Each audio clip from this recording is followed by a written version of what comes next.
Thanks for watching this video. I assume that you are now seeking for a Scrum Master job and are going through several interviews. I'm not sure if these doubts have ever passed through your mind in the midnight. Do you feel you lack of relevant experience to be a Scrum Master? I think many people might have similar ideas in their minds when they are applying for the position. Because many organizations and hiring managers prefer candidates who have previous experience working in agile environments or as part of Scrum teams. If you don't have this experience, it can be challenging to secure a Scrum Master role, as employers often look for candidates who can hit the ground running and effectively guide the team through the Scrum process. And have you ever hesitated to take similar certifications up front? Another pain point for individuals interested in becoming Scrum Masters is the certification requirements. Many companies in their job descriptions require candidates to hold a Scrum certification, such as CSM or PSM. Obtaining these certifications often involves attending training courses and passing exams that can be time-consuming and expensive. Lastly, are you worried about the limited job opportunities? While the demand for Scrum Masters has been growing, there may still be limited job opportunities available in certain locations or industries. For example, you often see this role in tech-related industries, but you are not in that domain. Finding open positions that align with your skill sets and experience level can be a frustrating process. Additionally, competition for these roles can be intense, as many individuals with agile experience or project management backgrounds may also be competing for the same positions. These limited job markets can make it difficult for aspiring Scrum Masters to find suitable opportunities to pursue their career goals. If you had the above ideas before, this video is totally for you. I hope you don't miss out the content and watch it till the end. Hello guys, I'm Andy, your Agile Coach. This channel aims to talk about Agile practices from live cases in a comprehensible manner, boost the team collaboration efficiency with Agile methodologies, and help people adopt the Agile mindset in their daily life. If you don't want to miss out any valuable Agile content, subscribe me and open the bell to receive my weekly updates. In this video, I'm going to share how I become a Scrum Master from a software engineer, and I will provide you 3 practices you can try right away to cultivate your agile experience, even you are not in any tech companies. So I want to share my journey to become a Scrum Master. It's a long story, but I would like to make it short as possible as I could. When I just graduated from the school, I served as a software engineer in a game development company in Hong Kong. I was pretty unfamiliar with agile practices until one day our manager asked us to join a meeting talking about we were adopting the Scrum framework in the organization.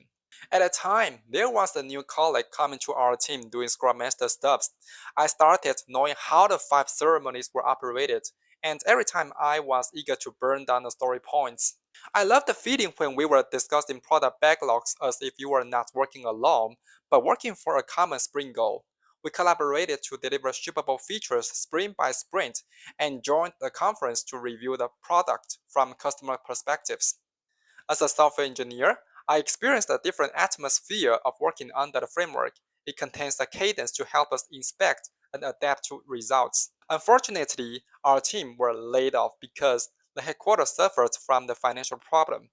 But the experience put a seed in my mind to explore more best practices in agile fields. Then I went to a fintech company working as a software engineer that developed trading platforms and integrate the exchange's API into our systems. As I switched from a foreign company to a local company, I felt overwhelmed by their working process that was totally different from the previous one. Poor communication, pipeline deliveries, and loose collaboration. You couldn't imagine this was a startup company. That became my motivation to find back the agile mindset and change the team. So I kept accumulating my credits and waiting for a proper moment to propose the Scrum framework to our boss.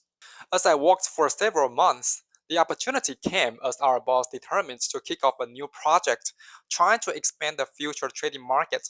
So I actively proposed to try the Scrum framework on the project. I read many materials like the Scrum Guide, the online tools, and best practices to emphasize the pain points we were suffering from and what changes we could take. I was very excited to take the action because nobody knew what would happen at the time. And my boss accepted the proposal even if he seemed not to know the whole picture of the Scrum. And I volunteered as a Scrum Master of the new project. Fortunately, we delivered the first version in 3 months that met the stakeholders' expectation. So the Scrum framework fell into the place and became our daily routines. When I look back to the story, I cannot believe I made such a big change in a team.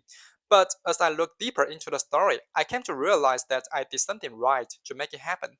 This was not a coincidence, but a series of reasons that triggered the change.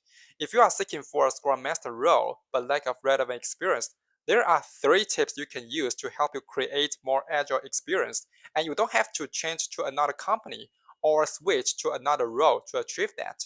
First, try to dig out pain points your manager approves and solve them.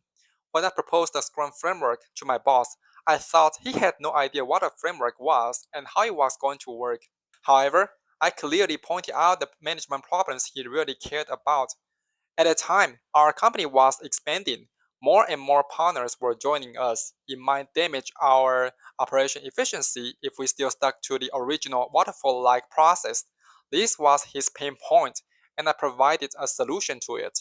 When you are creating the agile experience, you need the sponsorship from the management, no matter who you are. So you had better observe and collect several pain points to communicate with your manager to ensure those are problems, and you could provide solutions to streamlining the working process.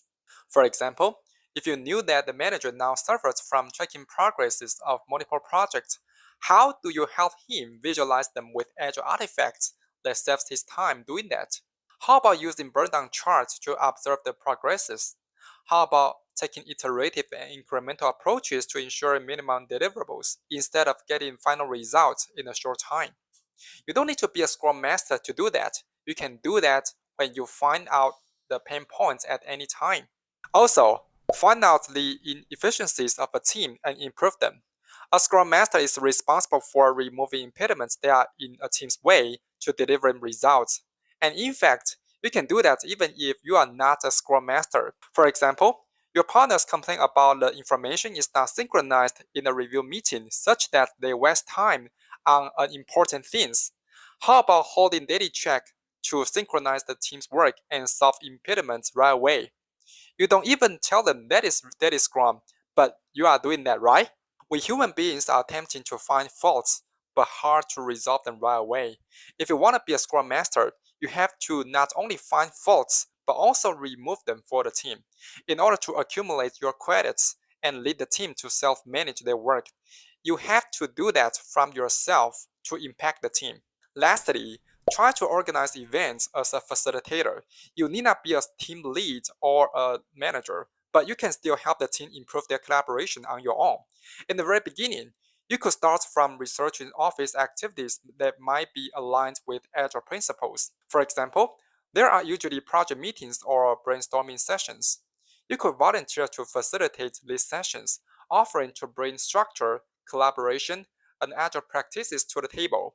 As a facilitator, you plan each meeting, setting clear goals and establishing time-boxed agendas. And you encourage open communication, ensuring that every team member have a chance to share their thoughts and ideas. Besides that, you could hold some workshop to promote collaboration, such as group discussions, visualizations, and prioritization exercises. Through trial and error, you hone the skills to become a potential Scrum Master. A Scrum Master is essentially a team facilitator who behaves as a change agent to impact the team. I believe the opportunities are for those who are ready. In fact, you don't need to work in a tech company to become a Scrum Master. Likewise, you cannot prove you are capable of being a good Scrum Master even if you got certified upfront. That's a plus, not a must. If you sit here and still want to obtain the position, try the above tips I told you in your working environment to create your own agile experience. Dig out the pain points, find out the inefficiency of the team, and become a facilitator to empower your team. Of course, I strongly suggest you read the Scrum Guide upfront to know the fundamental concepts of the framework. If you are still confused with the practices you can apply on your own, please reserve a web call with me by the link in the first comment. Start from now, don't hesitate. I hope this video could inspire you to do more for yourself to actively create more opportunities. The Scrum Master is merely a role, but anyone could imitate anything he does. It's not like a doctor. Becoming a doctor is more tougher than becoming a Scrum Master. If you like this video, thumbs up, subscribe me, and comment below if you have any questions. I'm Andy, your Agile Coach. Bye bye.